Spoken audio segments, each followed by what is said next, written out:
Hello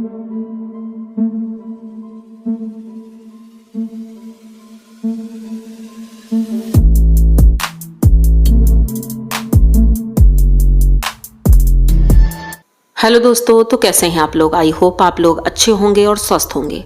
uncanny stories dark में आप सभी का स्वागत है। दोस्तों, कहानी की तरफ बढ़ने से पहले चैनल को सब्सक्राइब कर लीजिए और लाइक कमेंट करना तो बिल्कुल मत भूलिएगा, क्योंकि आपके सपोर्ट की बहुत ज़्यादा ज़रूरत है। और मैंने इसी वजह से अब हफ्ते में सिर्फ एक कहानी डालने का निश्चय किया है, क्योंकि टाइम मिल नहीं पा रहा है और आप लोगों का सपोर्ट भी नहीं मिल रहा है। अगर सपोर्ट मिलेगा तो फिर से मैं डेली वीडियो लेकर आऊँगी। तो पहले तो आप लोग इस वीडियो को प्यार देना और अपना सपोर्ट ज़रूर देना। कमेंट बॉक्स में ज़रूर बताइएगा कि आखिर कहानी का कौन सा पार्ट आपको अच्छा लगा। तो चलते हैं कहानी की तरफ। कहानी है उत्तर प्रदेश के एक छोटे से शहर की। वहाँ पर मयंक अपनी पढ़ाई कर रहा था एक किराए के कमरे में। मतलब कि उसका जो गांव था काफ़ी दूर था और शहर में ही वो रहकर पढ़ाई कर रहा था। अब उसने जो कमरा लिया था वो आउटर एरिया में था, मतलब कि बीच सिटी से काफ़ी दूर। तो अकेले ही रहता था और पढ़ाई करता था। एक दिन उसने देखा कि उसके गेट पर कोई खड़ा है। मतलब जो उसके मकान मालिक थे वो तो रहते नहीं थे और पूरे घर में अकेले मयंक ही रहता था एक कमरे में। बाकी पूरे घर में ताला लगा हुआ था। तो उसने देखा जब मकान मालिक है नहीं तो ये आदमी कौन है, ये लड़का कौन है।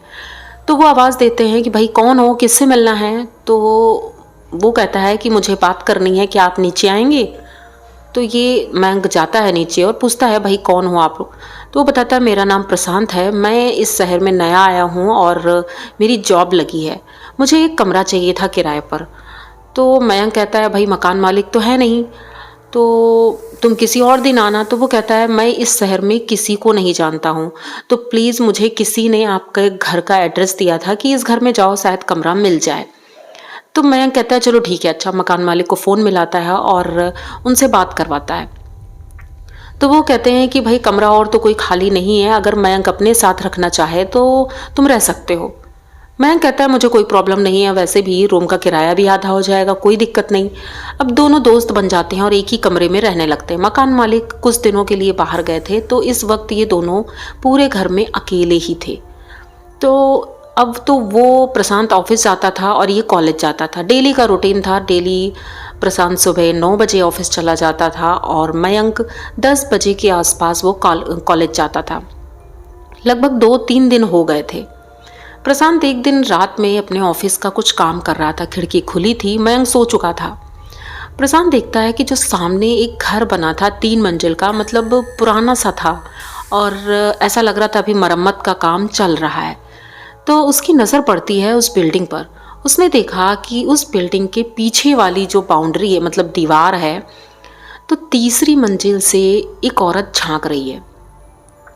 तो इसने पहले सोचा कि हो सकता है रात को कोई वॉक कर रहा हो, तो इसीलिए कोई खड़ा होगा वहाँ से। तो वो लटक करके कोई झांक रहा था, जैसे छत की बाउंड्री से लटक करके कोई झांक रहा है। तो प्रशांत को थोड़ा अजीब लगता है, लेकिन फिर भी वो अपना काम करता रहता है। अचानक से उसकी निगाह पड़ती है कि वो एक औरत है, उसके बहुत बड़े बड़े बाल हैं, वो बाउंड्री के ऊपर खड़ी होती है। उसके बाद वो दीवार से नीचे उतरने लगती है। अब प्रशांत ये देख करके एकदम से चौंक जाता है, क्योंकि वो 3 मंजिला घर था। इतनी ऊंची दीवार से इस तरह से छिपकली की तरह नीचे आना पॉसिबल नहीं था। प्रशांत एकदम से चिल्लाता है, मयंक को जगाता है। तो मयंक जब आता है उठकर, तो प्रशांत बताता है कि तुमने देखा कुछ। तो मयंक कहता है मैं तो सो रहा था, मैंने कब देखा। प्रशांत कहता है वो जो सामने बिल्डिंग है, जो घर है, उससे छत से एक औरत नीचे उतर कर आई है। तो मयंक कहता है हाँ, मैंने भी 1-2 बार देखा है। तो प्रशांत कहता है ये मतलब है क्या। तो वो कहता है पता नहीं, मैंने भी पता करने की कोशिश की तो कोई कुछ बताता ही नहीं है, बस इतना कहते हैं कि वो घर भूतिया है। प्रशांत कहता है वैसे तो ऐसा कुछ होता नहीं है, मैं साइंस का स्टूडेंट हूँ, इंजीनियरिंग की है मैंने, तो ये सारी चीज़ें नहीं होती हैं। मैं कहता है मानता तो मैं भी नहीं था, लेकिन मेरे गांव में लोगों का कहना है कि ये सारी चीज़ें होती हैं और कहीं ना कहीं इसमें सच्चाई भी है। तो इसीलिए मैं अब ज़्यादा ये खिड़की खोलता ही नहीं, क्योंकि मुझे भी डर लगता है। अभी ये लोग बात ही कर रहे थे, अचानक से वही औरत अब वही दीवार से ऊपर चढ़ रही है। प्रशांत और मयंक खिड़की से छुप करके उधर देखने की कोशिश कर रहे थे। जैसे ही ये आधी दीवार तक पहुंची थी औरत, अचानक से पीछे मुड़ती है और आसपास कोई ज़्यादा घर नहीं थे, इसलिए उनकी निगाह आपस में मिल जाती है, प्रशांत और मयंक और वो औरत देखती है और एकदम से नीचे उतरती है। अब ये लोग अपनी खिड़की बंद कर देते हैं, फटाक से अपने बेड पर आते हैं और इतना ज़्यादा डर गए थे कि लग रहा था कि कहीं वो यहाँ ना आ जाए। अब ये लोग थोड़ा शांति से थोड़ी सांस लेते हैं, पानी पीते हैं, अपने बेड पर बैठे हुए थे। अचानक से कोई खिड़की नॉक करने लगता है और बहुत तेजी फिर नॉक करने लगता है। अब ये लोग इतना ज़्यादा डर गए थे क्योंकि घर पे कोई था भी नहीं। ये खिड़की के अंदर से ही देखने की कोशिश कर रहे थे कौन है। अचानक से बाहर से वो जैसे कुछ पंच मारती है या कुछ ऐसी कोई चीज़, जिस वजह से खिड़की का शीशा टूट जाता है। अब ये लोग पीछे जाते हैं और उसके बाद देखते हैं तो वो औरत भागते हुए फिर से उसी बिल्डिंग में चढ़ जाती है। मतलब ये वही औरत थी जो उस बिल्डिंग में थी, वो इनके घर आई थी, यानी कि वो इन्हें देख चुकी है। अब ये दोनों बहुत घबरा गए थे। किसी तरह रात गुजरती है, सुबह होती है। तो सुबह ये दोनों डिसाइड करते हैं आज ना तो मैं ऑफिस जाऊंगा, ना ही वो उसने बोला कि मैं कॉलेज जाऊंगा। पहले तो इसको पता करते हैं ये है क्या। ये दोनों चाय नाश्ता कर घर से बाहर निकलते हैं। पड़ोस में जा करके एक दो लोगों से बात करते हैं, पूछते हैं कि आखिर उस घर का क्या राज है, लेकिन कोई कुछ बताने को राजी नहीं था। तो सीधे ये लोग उस घर में ही चले जाते हैं, क्योंकि उस घर का जो मेन गेट था वो टूटा हुआ था, उसका दरवाज़ा कोई भी आ जा सकता था, उसमें कोई रहता नहीं था। ये दोनों उस घर के अंदर जाते हैं और सोचा था कि दिन का समय है तो डर की कोई ज़रूरत ही नहीं, मतलब डरने का कोई मतलब ही नहीं है।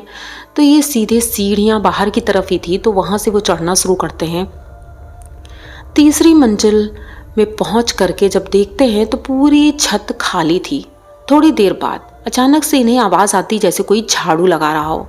तो ये पीछे मुड़ते हैं तो देखते हैं जो ऊपर टंकी वाला एरिया होता है, जहाँ पर पानी की टंकी रखी होती है, वहाँ पर एक औरत है, वो झाड़ू लगा रही है। तो ये ऊपर देखते हैं और पूछते हैं, अरे आप यहाँ झाड़ू लगा रही हैं, मतलब आप यहाँ रहती हैं? तो वो कुछ बोलती नहीं है। उसने सफ़ेद रंग की साड़ी पहनी थी, घूंघट मार कर रखा था। तो ये लोग दोबारा पूछते हैं कि अरे इस घर के बारे में हमें कुछ पता चला है, क्या सच है, मतलब ये घर भूतिया है? वो औरत अभी भी कुछ नहीं बोली थी।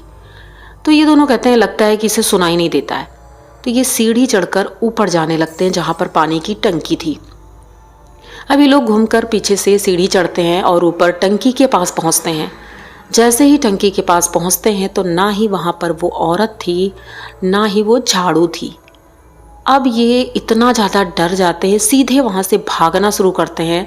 जैसे ही नीचे उतर रहे थे इन्हें आवाज़ें आ रही थी कि कोई हंस रहा है बहुत ज़ोर से। ये दोनों भाग करके अपने रूम में जाते हैं। उसके बाद डिसाइड करते हैं कि आज ही हम ये रूम छोड़ देंगे, क्योंकि अब अगर यहाँ रहे तो हमारे साथ कुछ भी हो सकता है, क्योंकि पड़ोसी कुछ बताने को तैयार नहीं थे और मकान मालिक है नहीं।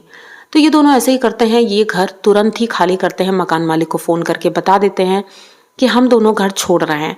छोड़ करके कुछ दूर जा करके एक दूसरे घर में जहाँ फैमिली रह रही थी, वहाँ पर ये लोग किराए पर कमरा लेते हैं। तब वो लोग बताते हैं, जब इन लोगों ने बताया कि भाई वहाँ से हम क्यों आए हैं घर छोड़कर, तो लोगों ने बताया कि वो जो घर है वो लगभग 5-10 साल से खाली पड़ा है, क्योंकि उसमें एक औरत रहती थी और सुनाई पड़ा कि उसकी दिमागी हालत कुछ ख़राब हो गई थी और उसी घर में वो बंद भूखी प्यासी पड़ी रहती थी। जब लोग पहले तो आते जाते थे, लेकिन जब वो लोगों को मारने लगती थी ईंट पत्थर से, तो लोगों ने जाना बंद कर दिया था और एक दिन उसी घर में उसकी मौत हो गई। उसके बच्चे तो विदेश चले गए थे, तो इसलिए उसके बाद से कोई आया नहीं और धीरे धीरे ये घर भूतिया हो गया।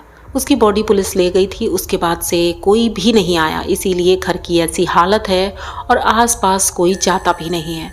अब ये दोनों पूरी बात जान चुके थे, इसलिए उधर इन्होंने जाना मुनासिब नहीं समझा और ये एक्सपीरियंस हमारे साथ शेयर किया।